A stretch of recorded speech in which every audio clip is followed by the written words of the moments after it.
Hey, welcome to another episode of Virtually Playable, the channel and community growing virtual reality by helping creators connect, build, and share. Today on the show, I've got Sonya Haskins, a VR and esports journalist and a community builder in the VR, AR, MR space. So, welcome to the show, Sonya. How's it going? Sean, thank you so much for having me on today. And Yes. everything's going just great, just very busy. Yeah. So, introduce yourself and where are you from? So I live in Northeast Tennessee, and that's the southern United States. I am a mom. I have 5 children. My husband and I have raised about 100 foster children or hosted them in our homes, taking care of them. Wow. Children are a little bit older, and so basically, when my oldest son was about to be deployed to Afghanistan, he was in the Army as a paratrooper. He was wanted to go to Best Buy, and I went with them, and he and my husband talked me into trying our demo, which was the Oculus Rift, Yep. and I positively fell in love with it. And immediately, we literally walked out of the store. We purchased it right then. I was so impressed with the technology and just, I mean, it was literally like the commercial where they put on the headset and they go, wow, Yeah, yeah. And Uh, so that was exactly my experience. And that was April the first week of April 2017. It's one of those funny things that you don't even forget the date. I know exactly yeah. when this was, and ever since then, I've been basically promoting, writing about VR, trying new products, going to VR events. I played on a esports league for the first season, and what I do now is more focus on community building and trying to promote people that are doing great things throughout the whole ecosystem to help us get VR into the hands of do positive good. So there's so much good that VR can do. And so basically I like to highlight those people with articles and making contacts and, things like that. Yeah, I think you post so many articles. It's amazing actually. Your the amount of like output that you've put out there. It's really impressive. I just So never sleep. Thank you. yeah. Yeah, I never sleep. And which websites do your articles get published at? So I was writing for V Respawn. I was senior editor there for quite a while. Hmm. And I now am writing, I can write freelance for anybody that needs that. I love doing that. But mostly I'm working on building up an esports area for VR Fitness Insider.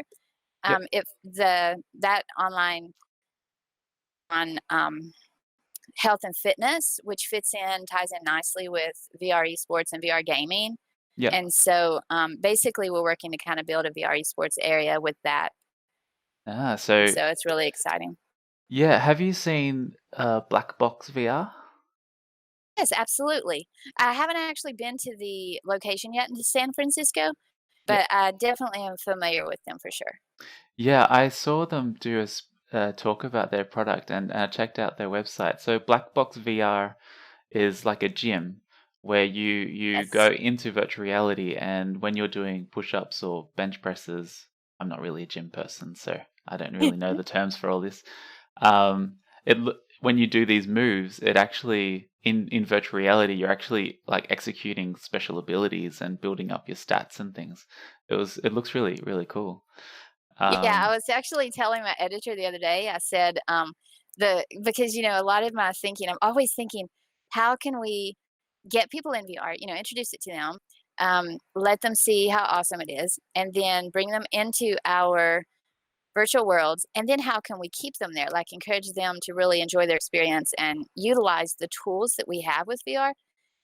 And so like we were literally talking about Blackbox and how I have never wanted to go to the gym. I just think it's incredibly boring. But I would hmm, absolutely go to Black Box if they had one near me because here's what I personally like about it. For some people, they might enjoy like you were saying, doing the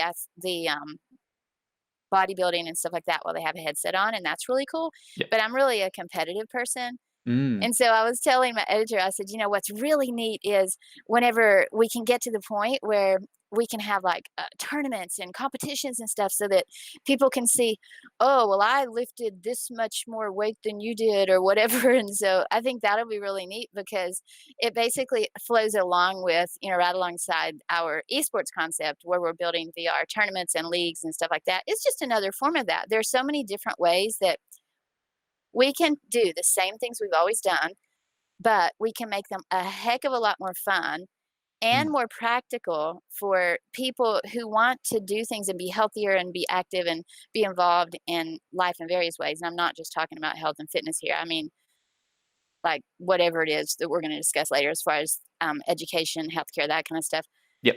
But it's just really neat to see how all of that can be made a lot more appealing when you add in a little bit of and competition with virtual reality. Yeah, definitely. My first experience was with a Vive.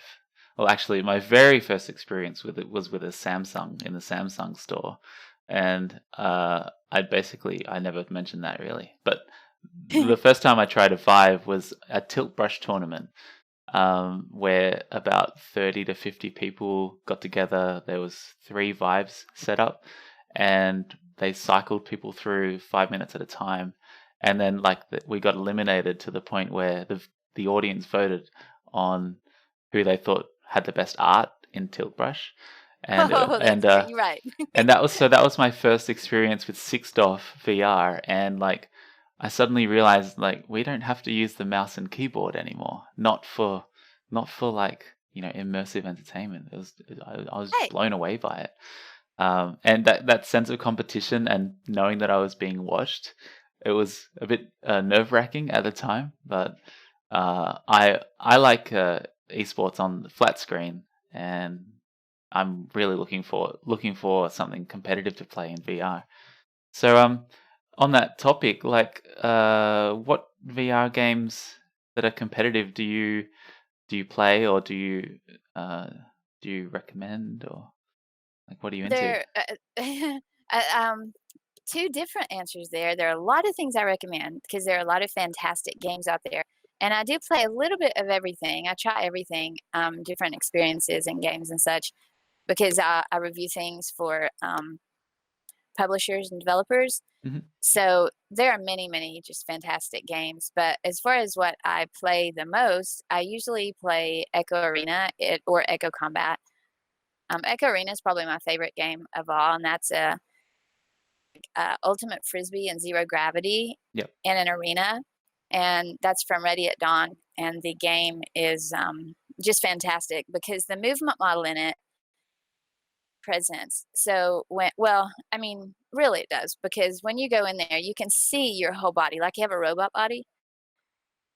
Look at your hands and you look at your elbows. Like you literally can sit there and just, I look at my body sometimes in there, my little joints and my little Yep. fingers and things like that. And I know that sounds crazy, but it's absolutely amazing how real it makes it feel Mm. like you are really there. So when I go into Echo, here's a funny way to illustrate this, it feels so real. One, my team made it to the nationals, and so we went to California to compete in that event for VR League. Yep. They had a practice time set aside for us, and we were practicing. I was sitting there practicing with my team, and suddenly somebody tapped me on the shoulder to tell me that our practice time was up. My immediate thought was, who is in my living room? So like, I literally was so immersed in the game in the same place I always am, and because when you go in VR, you know how it is, it's like, I'm not in my living room, I'm in this virtual environment, Yep. and so I was so into it, I really was thinking about me being in, the Echo Arena environment, and so when somebody tapped me, I just completely forgot that I was in California preparing for a competition. I was just enjoying the game, and it was really funny. Yeah, I haven't tried Echo at all, so I think I need to. You're It's missing just, out. You yeah, must try it. I have a Vive, and I've never tried Revive, and now I've got a Quest, so I'm looking forward to Echo. What's the one coming to the Quest? Is that Echo Combat? Echo Arena Echo from Ready at Arena. Dawn is coming to the Ah, Quest, and okay. then you might also be thinking of Space Pirate Arena. That's another game from a different publisher that's coming to the Quest, I believe. Yeah, yeah, yeah. I'm really looking forward to that as well. That's from a company called Illusions, and so I Yeah. think that it looks pretty cool. They're just honestly, I haven't tried that one, but there are just a lot of great games. And the Quest, I think personally, there will be a whole lot of new opportunities for that. Connect 6 coming up here next month because, that's the big Oculus event. So it makes sense that they would release or announce or whatever a bunch of new games on the Quest for that. So Yeah, sometimes, when they release stuff, they'll say, oh,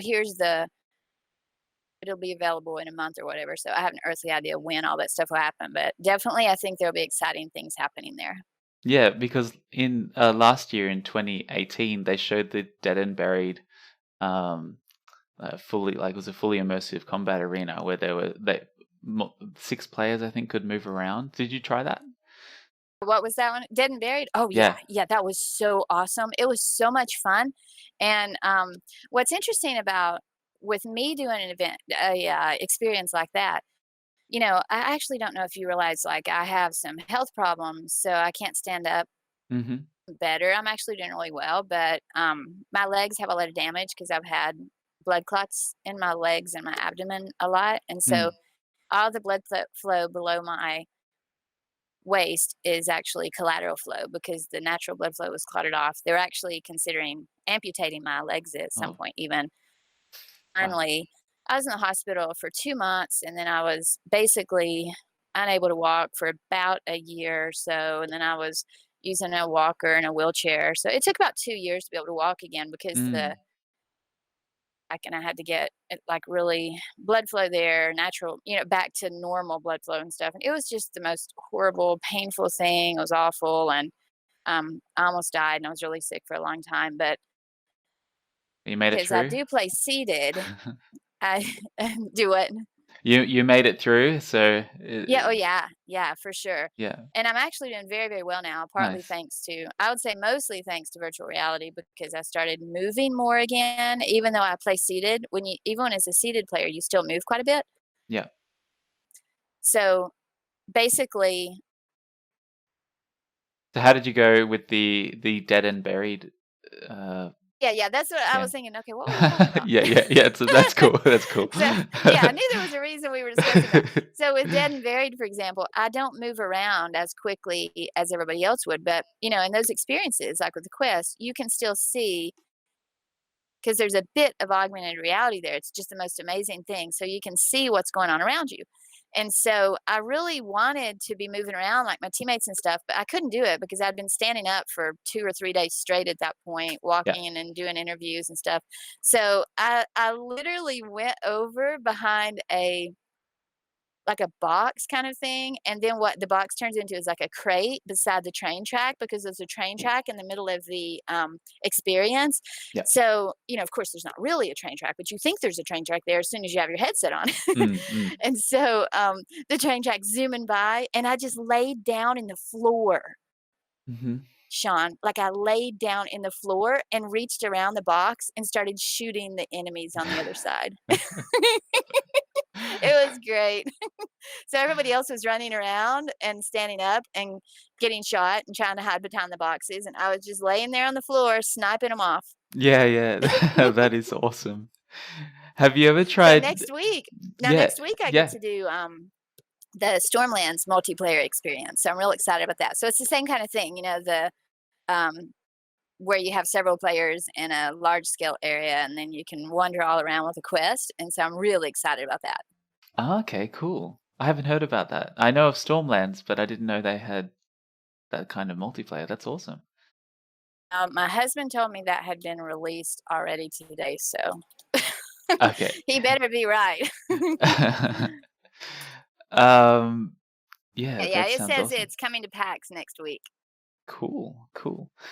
Have you ever tried like Zero Latency, The Void, or Power Play, like any of those other VR Yes. installations? Yes, I did, I did I'm trying to remember the one I did that's from France. I just totally forgot the name of it. Is it? Blacklight something? No. Oh gosh, here I'll have to look it up. But I did do the Void, and that was Yep. really cool because um, the way you feel you have the sensory input in addition to the VR experience itself, where you're seeing what's going on around you, Yeah. and so that was really nice. Yeah. I'm in Melbourne, which is where Zero Latency comes from. Their head office is over here, and at the moment they are doing an esports game. Um, they've got 3 maps. It's a shooter, and there's objectives in the map in each map. Um, and you're like a robot, and it's it's pretty cool. And they're really pushing it as an Right. esports thing, trying to get people in, get tournaments running. So I'll be interested to see how it goes. Um, Of yeah. course, I think it's really neat. I did Virtual Games Park, so I don't know if you're familiar with that, but that's very, very similar, where you go into a world and you can fight against, robots and zombies attacking you and stuff like that. So I do want to do zero latency at some point because I've heard a lot of good things about it. Yeah, Zero Latency, they've just upgraded their hardware. So for a while they were using something quite old, but now they're using a much newer device from HP, I think. So should be a much nicer experience now. Hey, it's Sean here. I'm just interrupting. I'm editing the clip right now, but I just wanted to remind you that you should subscribe and you should join our Discord channel because we have about 15 people in Discord now, and that's great. But you can join and make the place a whole lot better. So head to virtuallyhq.com, follow virtuallyhq on all the socials, and I'll see you around. Something that you are doing at the moment is community building, is that right? Yes, that's correct.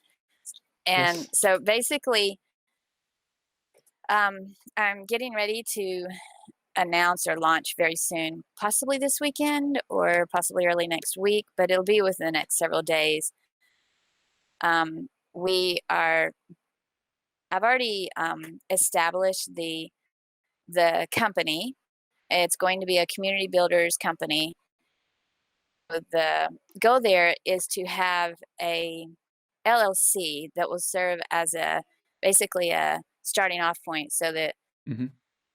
people in the community, whether that be casters or technological tech, sorry, or Yep.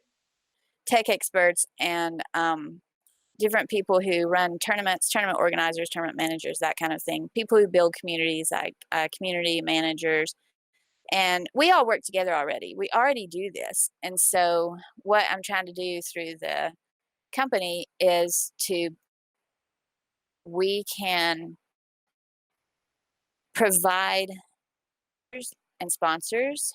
So let's say you have a big sponsor like maybe um, or Oculus or HP, Intel, all these other players went, Microsoft, Samsung, all these different people Yep. that they want to do an event or they want to have something that's specific to VR.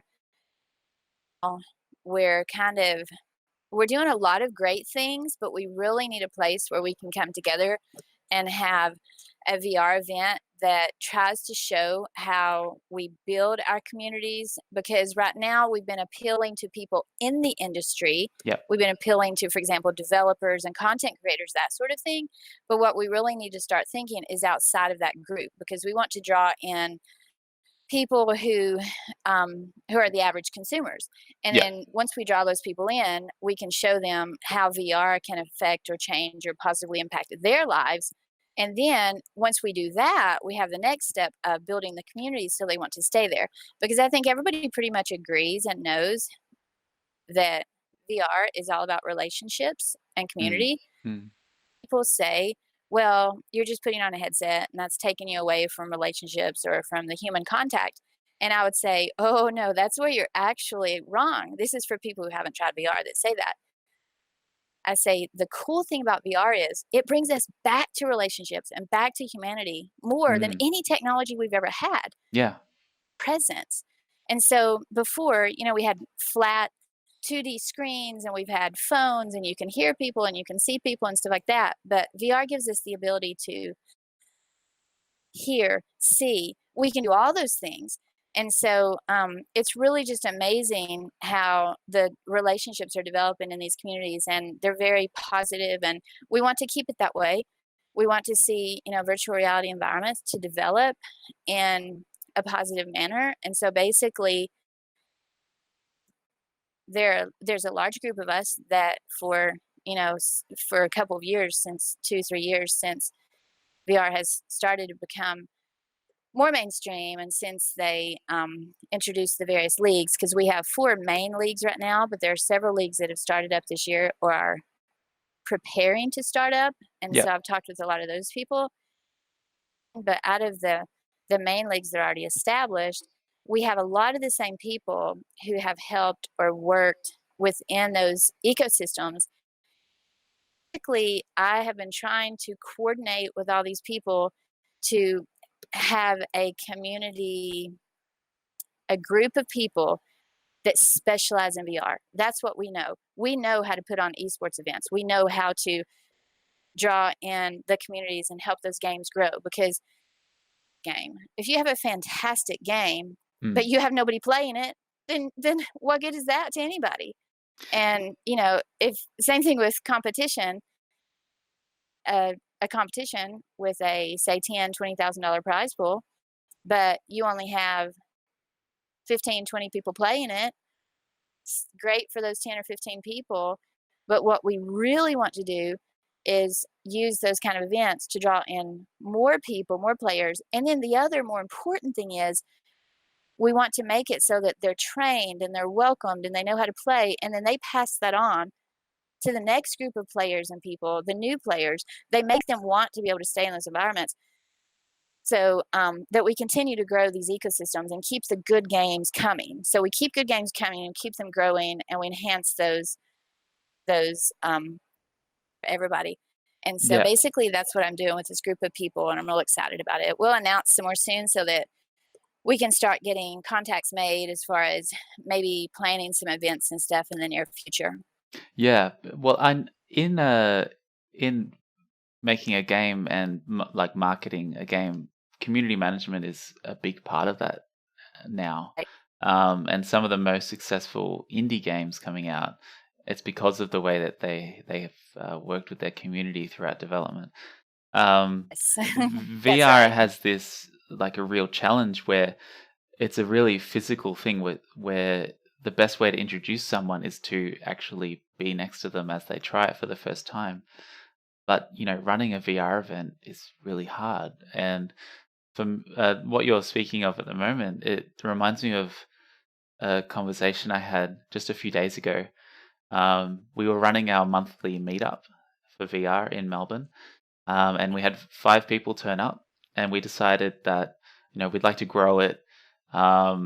It would be great to have like a regular place to have it, a place where the virtual reality headsets are always there, and maybe we could like rent out the space to people who want to use them to develop. Um, and now I'm like thinking, where can we do it, and what sort of extra things can we offer? What would that event be like? So Right. that's all about get and the other thing was that of the 5 people at that meetup, there were 2 like developers really that have been into it for a while. There was me, who isn't really a developer but more of a marketing sort of community person. Right. And then there were 2 others who came to the event, this meetup, just the first time. They just found it online and they were interested in VR. And we That's great. realized that that we've definitely got to have that balance between people who are in VR and like know everything about it, and then people who are just have that initial interest. And we've got to Right. keep both of those groups. We've got to make sure that they stay in VR, stay in the community, and keep coming back. So I think what you're doing sounds really good. Thanks. Yeah, I mean, what I'd really like to see, it would just be my dream to see us be able to there and do these cool things. And I mean, I love going to stuff like Oculus Connect and PAX and stuff like that, but far, it just seems like there's a little bit of disparity. Oculus Connect is for developers, and you have PAX is more for. I know there are a lot of great games there, but you've got mostly flat gaming, board games, and cosplay. Yeah. You have like the Augmented World Expo, which is fantastic. I spoke there earlier this year, but it's a mixture of augmented reality, virtual reality, and mixed reality. And so there was a lot of augmented reality, which is great, but we need some place to really focus on the virtual reality community side of things where we bring people into this ecosystem because so many of these things, like I said, are being geared toward the developers. And so our goal with this group is to try to make something that consumer or the person who's interested in virtual reality or the enthusiast. I mean, you can have enthusiasts who aren't developers, and that's a huge group of people that's very important because they're the Yeah. ones that are spending money to support all these other people right now. Yeah. So for running a live event where people try and watch others try VR, what sort of experience do you have in setting up that event? Uh, like, uh, have you seen it done well before? Like, what do you think it takes to run a really good live virtual reality like event with many people Okay, there? let's see, Sean. This is starting to sound like a job interview here. No, So no, it's cool. It's cool no, I'm because kidding. I'm like thinking, I want to do this I'm just picking on you. at my local library, and I'm like, how can I make this event amazing? I'm kidding. Okay, so I think there's several different things that need to happen. First of all, you need to have good support, people working with you that can work together, collaborate together without things like that. And so we have that with our VR community already. I think people that have already worked quite a bit together. And so what's really nice is at this point in time, the communities are still so small. We all the leaders pretty much know each other to some degree. And so with me, sometimes I feel a little out of place, but yet at the same time, I'm very Oh, much in place. The problem is that, say, community managers and things like that, who maybe they're over one entire community, and that's their role or their job. And you'll understand this as a more of a promoter or media type person. yeah. I actually, affiliate with all those different people. So I'm not a community manager of one group, but I work with all the different groups and try to promote every single one of them and know so many of the players. Like I know most of the players, all the players that have been to the different competitive events. So sometimes it feels like a little bit out of place, but on the other hand, it's really always fun because most everybody knows me and they, will say hello in chat groups and stuff when I stop by to visit. And so that's really cool. Mm, But the reason I mention that is because you want a good support group. And basically, I think by working with all these different people, you pull together their skills and resources. So you don't have to know everything yourself because what you do is basically see what these other people can do. So you pinpoint their skills and their talents and their gifts and you say, so my role in all this is that I very much will say Digit League is awesome. They're doing great things and this person will make a good leader. And so I'll promote them or the person who's right now trying to build the high school league or someone who's doing great things in the VR league or some other new leagues that are starting up and different things like that. So I'll try to see what their skills are and encourage them and say, you should really develop this. And like the VR Master League, I didn't have anything to do with the starting of that at all, but yeah. it quite a bit. And so I think that's helped bring a lot of awareness to what they do. And it's a community run league. And so there are a lot of very skilled people there. It's one of the most successful leagues. And so it's really funny balance, and so you bring that together. That's the first thing. You have to be a manager. The next thing is you have to all those people have to have a common goal, and I personally think that common goal with it being a successful event is to make your feel welcome and engaged.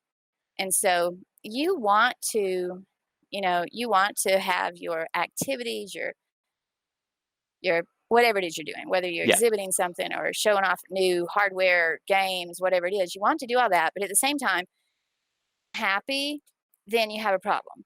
And Yeah. so if you really focus on catering to the relationships of the people, then you're going to be able to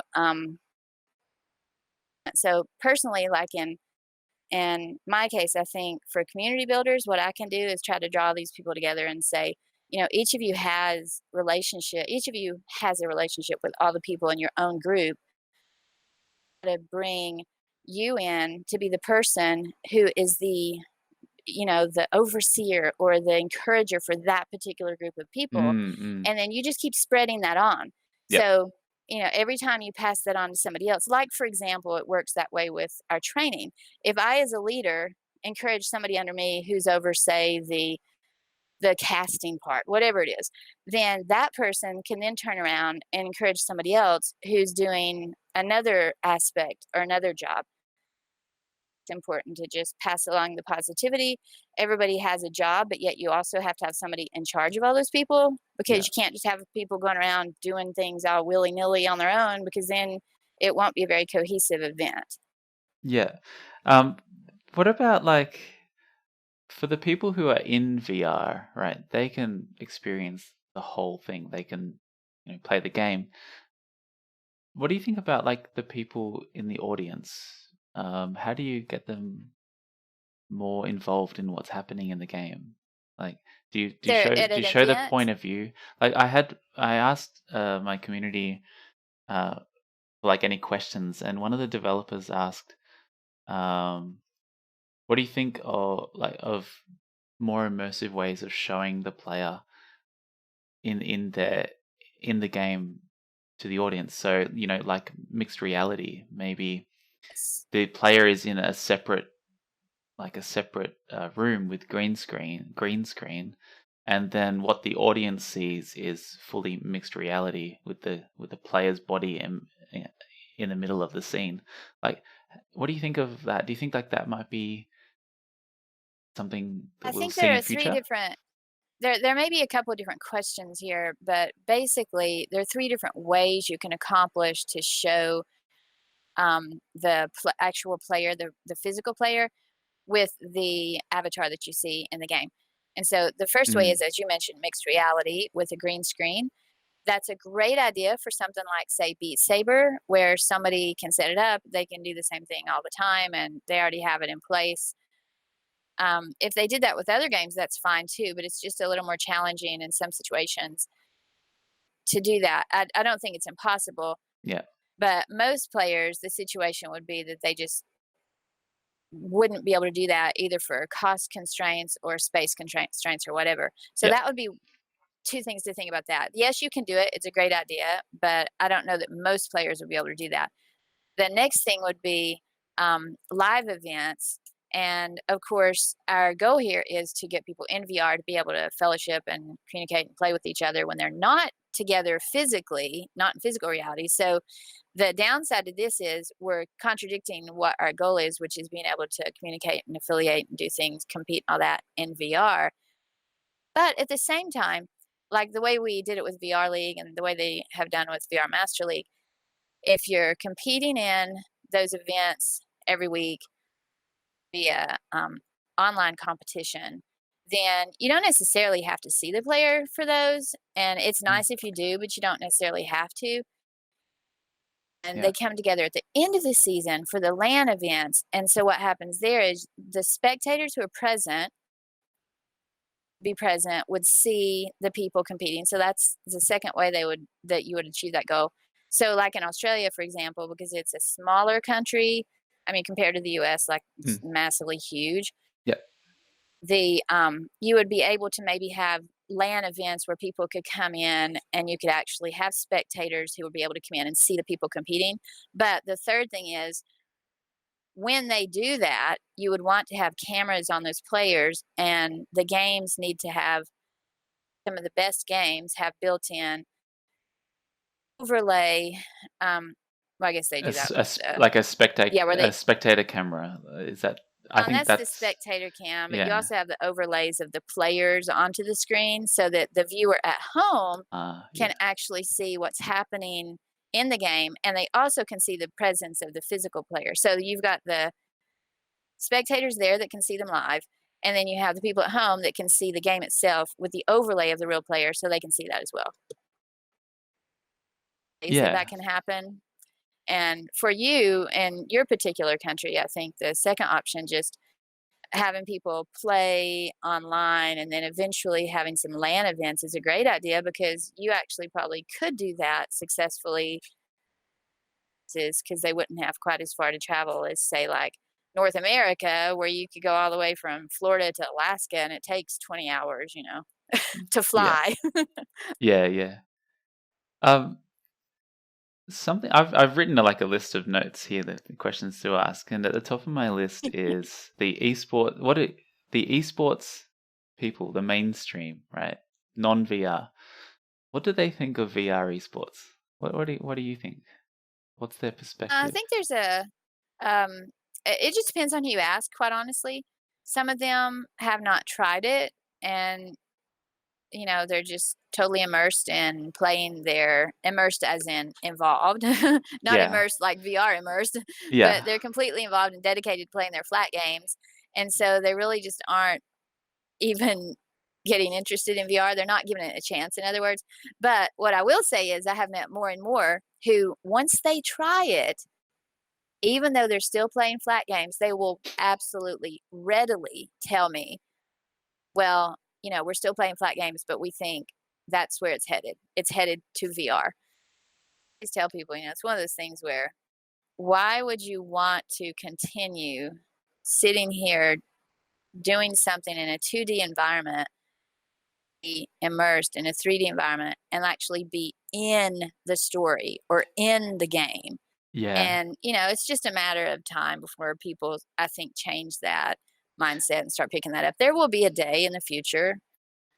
There's so Will much be a day in the there. future There when we look is. back on this and it's just, sorry, when we look back on this and Mm. we're just like, 2D stuff. How did people do that stuff? And they just sat there and watched flat images on a screen. Yeah, I think there will always be, there will always be the flat games, right? But now you see how technology changes, and people now use their phones a lot. And I heard the keyboard referred to as a museum item.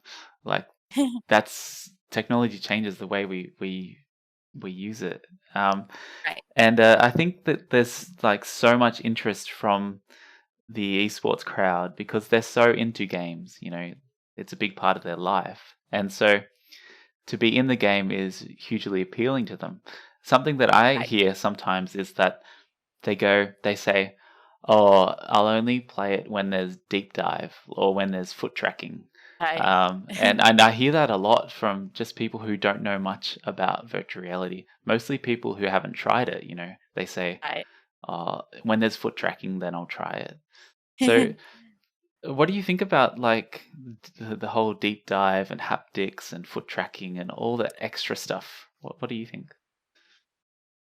Well, I think, I don't know. There's some things that I really like, for example, like the void. When you go in and you have the ability to have the sensory input, I really like that. I think it's just a cool, kind of, it adds to the immersion of the whole experience, the immersiveness. So I really like that.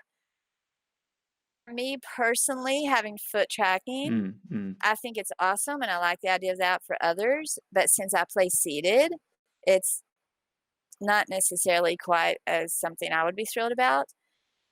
For example, like yeah, there was, I did a review of a product. It's called Walkover, but they attach little nodes to your legs, and I could even do this seated. It was really cool.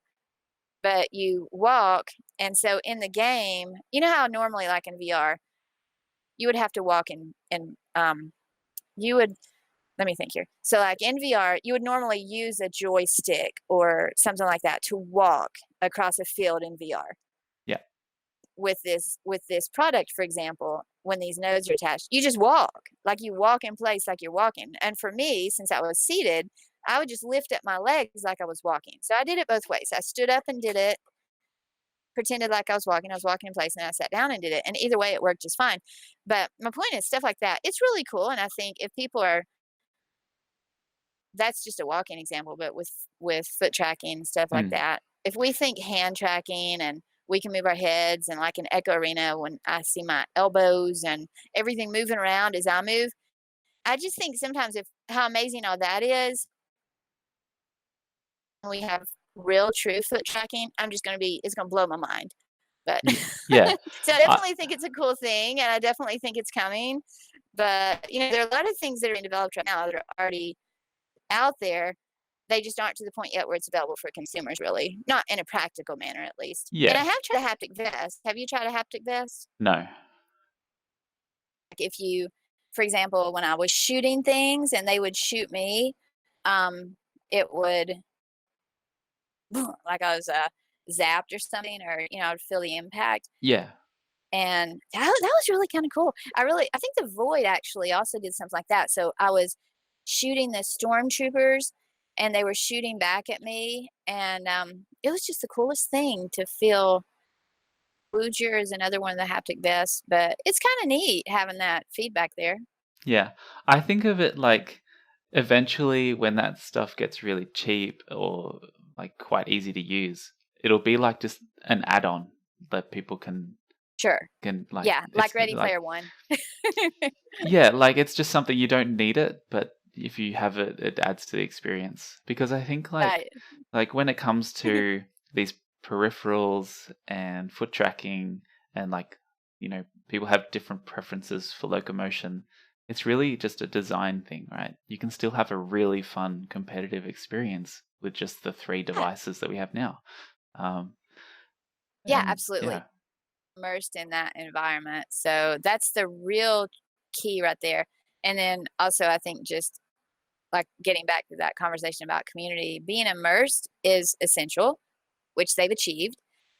And so now what we need to work on as a whole overall industry is just really trying to of we are in this as a community and we're trying to mm, build virtual worlds. And so we need to focus on as people come in, that we is treating it like real life, because it's kind of, I mean, it's still real life. We're still real. We're still there. We're just virtually there, but it's yeah, still people and relationships and actions and games and experiences. You're still doing the things you do in real life. And so yeah, for people that don't do VR, sometimes that's hard to help them understand that. But people who are listening to this, who are in the industry, they know exactly what I'm talking about. mm, We have to understand that we don't just want people doing these things once or twice or saying, oh, that's a cool experience or that's a neat game or that was fun or whatever. What we want is to start getting people thinking VR as more of a lifestyle type of thing. So, whenever I could be doing reviews in VR, or I could be studying French with a French teacher in France while I'm sitting in my living room in Tennessee. If I need therapy, this is a huge thing. It's going to impact mental health. If I yeah, need to talk to someone, I can go and you can call a hotline. If you have a mental health need, you can call a hotline. You have an emergency, things like that. But when you do that, again, like we said earlier, you're talking to someone, or even if you do a video chat, it's video. It's very, very different when you're having a crisis and you can go into VR and someone can put their hand on your shoulder and they can say, hey, you just look like you're kind of down today yeah, there in real life. And that's why it's so, so important. And it's so much more effective than anything we've had before.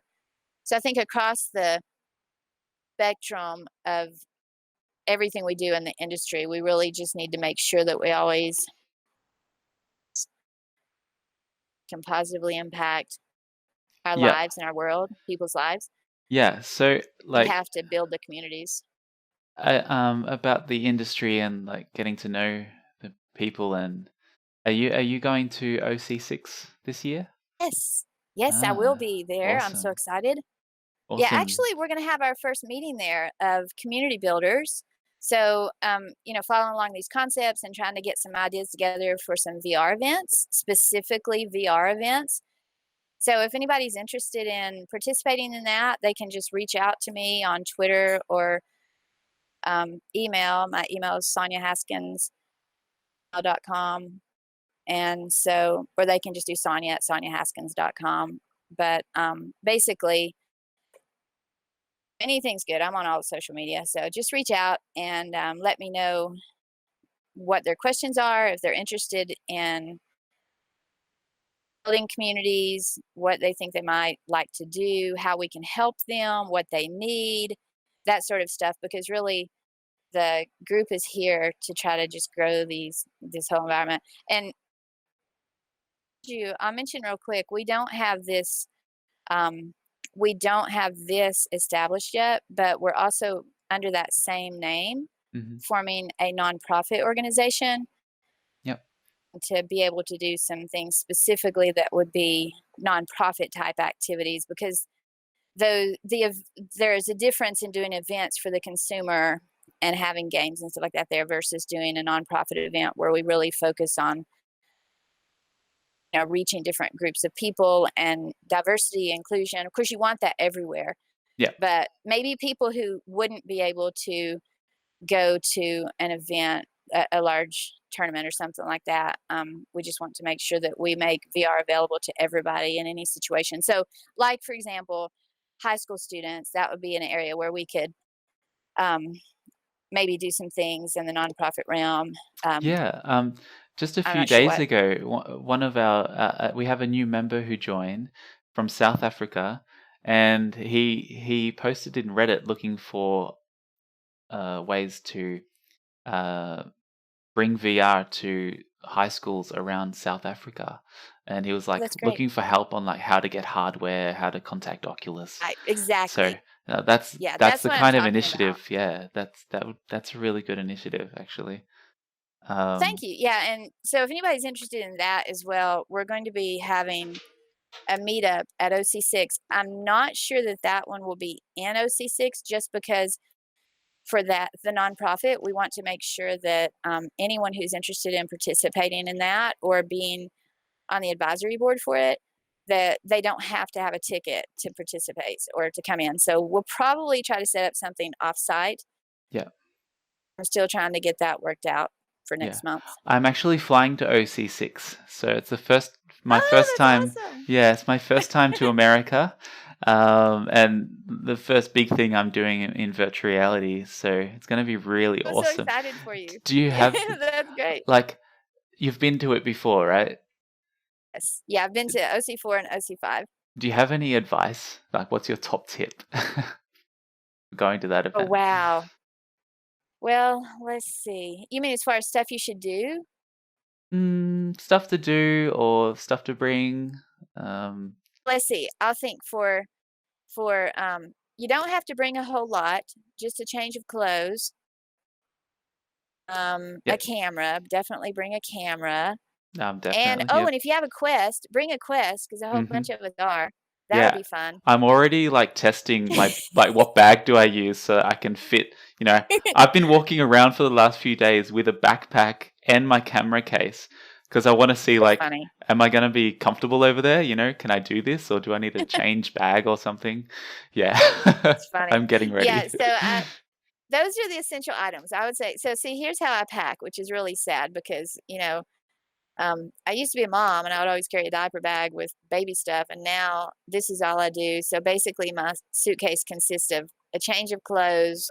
You always have to have your fresh stuff and your toiletries, and then everything I need for VR, my camera and my headset, and just all this other stuff. It's like my computer, and I wouldn't bring a computer if I were you. And I'm not sure if I'm taking mine this time. I may have to work some because after I see oh, no, actually, after I leave OC6, I'm coming home. But, this next week, I'm not sure if I'm taking my computer because I have to go to Seattle, and then I'm going to Switzerland because 'cause I'll be speaking at the World XR Forum. Wow. Yep. So I think I need my computer there because 'cause I'm gonna be gone 2 weeks, and that's a lot of time to be away from work. Yep. But anyway, back to OC6. Definitely, I would for you try to come to the community builders nonprofit meetup. Then also spend a lot of time talking to people. Like any opportunity you have to talk to people, just talk to them. That's advice for everybody because you'll meet people with the most amazing stories and you'll be able to find people to, just become friends with and collaborate with. And everybody there has similar goals as far as others and using virtual reality for good things in the world, for positive, um, positive people's lives. And so that's really cool. Definitely try the demos. What I would do is go to the more popular ones first, Yeah. something so you don't maybe have to wait in line as long. And then also some of them, make sure you know that there are a few that have sign up lists. So you want to check that on the first day. Hmm. Those will fill up. And if you do want to sign up for something, of course, you might have to sign up on the first day, but do it on the second day. So, it just depends. You want to make sure you get into whatever things you want to actually be able to do. All of it. All of it. Yeah. Yeah. Go to the keynotes. The keynotes have been good both of the times I've been. And just a big thing. The Oculus Connect is a great opportunity too. Well, that's what it is. It's about connecting. So even though you and I, for example, aren't developers, we are able to do a lot of good for those developers and we all need each other. I wouldn't be able to do what I do without the fantastic games that are out there. Well, developers need people like us out there promoting their games. They need players to play the games, which of course we play too, but it's just one of those things where you need everybody that's doing stuff right now Yeah. continues to grow and we can reach people with this amazing technology. Yeah. Yeah. Yeah. I can't wait. It's going to be amazing. I'm so excited you're gonna get to come. That's really great. And your first time to the US, that's really exciting. Yeah. Yeah. Oh, it's Have you huge. been to other countries? Yeah, I've been to Philippines, Vietnam, and Wow. Cambodia. So yeah, that was fun Will too. you be here only 2 days or extra? No, so I'm going there for 10 days, and Wow. yeah, most of the time in San Jose, and then 2 days in Menlo Park, and then 2 days in San Francisco. So yeah, it's gonna be Well, awesome. that's wonderful. Well, I will Yeah. tell you too, when you're in San Jose, California, I was a little bit nervous because, well, when you live in Tennessee, you kind of think people in California are crazy, and Hmm. vice versa. Like the people in California think people in Tennessee are a little weird.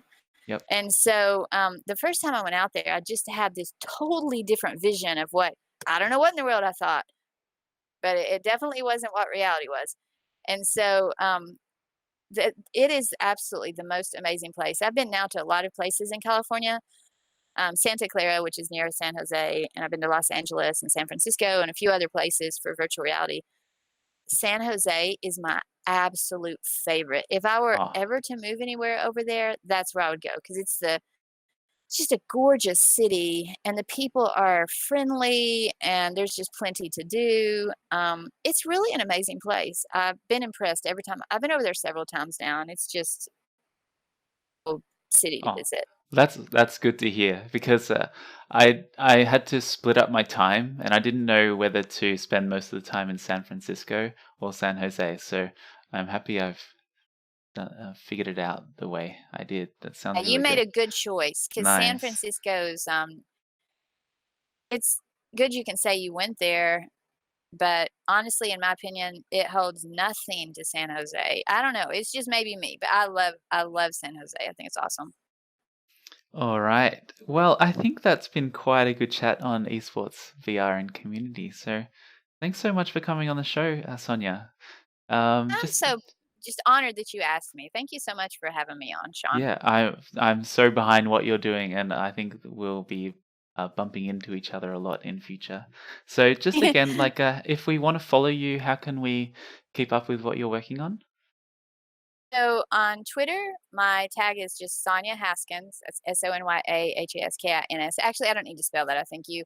If you want to delete that out, it's Sonya Haskins, but you have the little whatever. You can put that on your description or whatever. Hey, And I might just leave that in.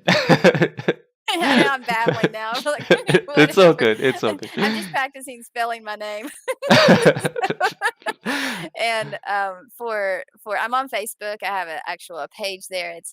It's Hasko7 VR. Mhm. Then those are really the main ways. Awesome. VRcommunitybuilders.com. It'll be VRcommunitybuilders.com. That is not live yet. Hopefully, I'm still working on the site, and it No, that's should be cool. live very soon. But they can check back there. First, I write for different places like VR Fitness Insider. They can look there. Really, I'm easy to find. So if they need me, just look up Sonya or Hasko7 or whatever. Yeah. That's my gamer You tag. are you are And if they the need yeah. you are If the they need somebody to Sonya. play with, let me know. I'm the Sonya. Yeah. That's funny. I don't All right. know. Usually the Hasko more maybe, but I don't get called my regular name anymore. It's kind of Okay. interesting. But Yeah. although since I've been doing more consulting, I guess people have started calling me Sonya more. But in game, that I don't even think most of my friends would even know what my name was.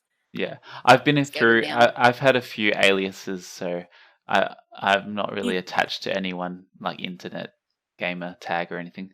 All right, so thanks so much for coming on the show, Sonia.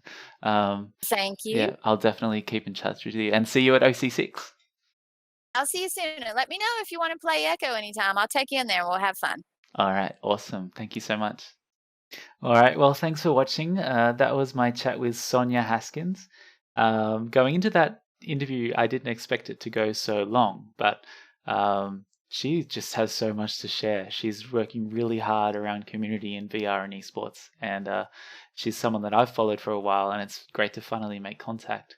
Right now, I don't have any other interviews lined up, so if you're working on something really cool that you'd like to share, or if you're just really passionate about VR, just get in touch. You can contact me at virtuallyhq.com and at virtuallyhq on all the socials. I think I'm getting a little bit better with these interviews, but still a lot to work on. So thanks for watching and stick around because I think the only way is up. Thanks.